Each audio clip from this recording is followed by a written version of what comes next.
Good morning. In Acts chapter 9, we read the fascinating true story of Saul's conversion. If it were me, I'd title it, Blinded So I Could See, or I Saw the Light, or 'Twas blind, but now I see. Being true to himself, Paul was misguided and murderous. But when Jesus stops him, saves him, and calls him to ministry, the transformation is amazing. On Sunday, as we made our way through the text, I made some observations along the way that are worth considering again. So if you please, I'll pick it up starting in verse 8. Now Jesus has shown his light from heaven, blinded Saul, spoken to him, and directed him to continue to Damascus to await further instructions. Saul rose from the ground, and although his eyes were opened, he saw nothing. Kind of like a reset. Being true to himself, he was seeing everything wrong. In time, he would see everything correctly, as God does.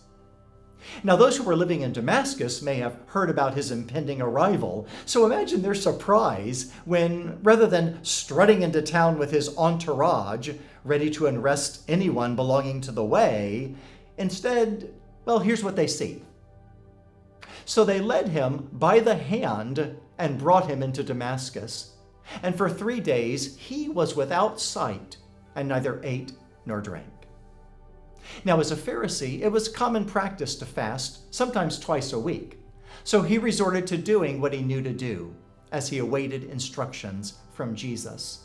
And the point is worth making for us. When in doubt, fast and pray. When you aren't sure what to do, heighten your spiritual sensitivity to the Lord by restraining from food, drink, or anything that is distracting you or demanding your time and attention and heart. Instead, give that to the Lord in prayer, waiting upon Him. Perhaps today you'll take some extra moments in prayer, seeking the Lord for yourself or someone else.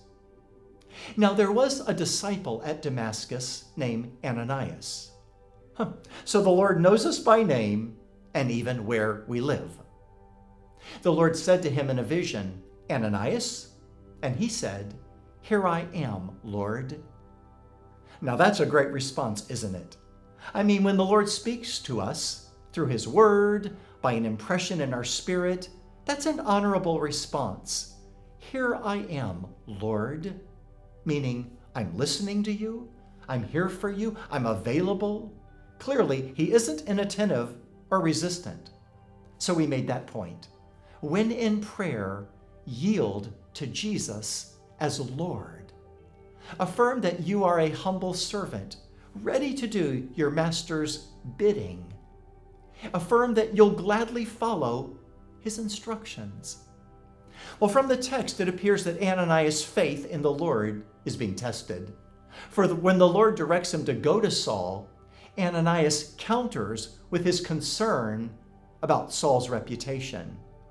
And the Lord responds, Yes, I'm aware of Saul's misguided ways. But the Lord said to him, Go, for he is a chosen instrument of mine to carry my name before the Gentiles and kings and the children of Israel. What a destiny! And yes, it's a portrait of grace, of our salvation, that when the Lord saves us, He gives us a new purpose for bringing glory to His name. For Saul, he will become Paul, and he will take the gospel to the Gentiles and world leaders and the Jews. And when it gets hard and persecution comes, well, he'll have mercy on those who mistreat him, because he'll remember that at one time he had mistreated people of the way. And that's another lesson for us. When making decisions, remember your calling, where you came from, how God saved you, and the fact that He has a plan and purpose for your life. You're not a mistake. You are destined to become a trophy of His grace.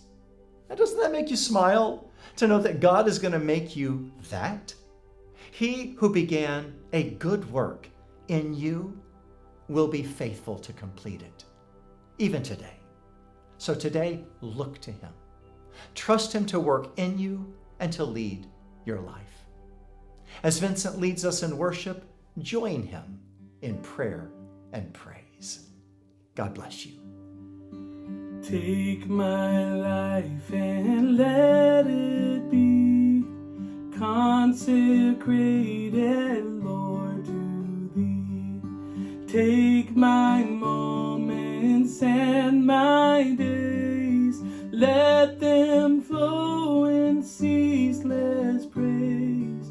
Let them flow in ceaseless praise.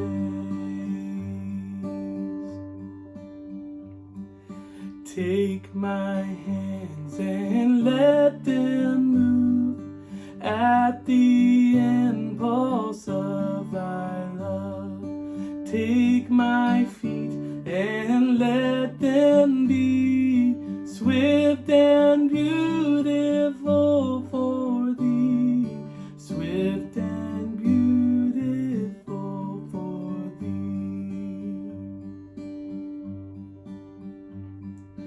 Take my will and make it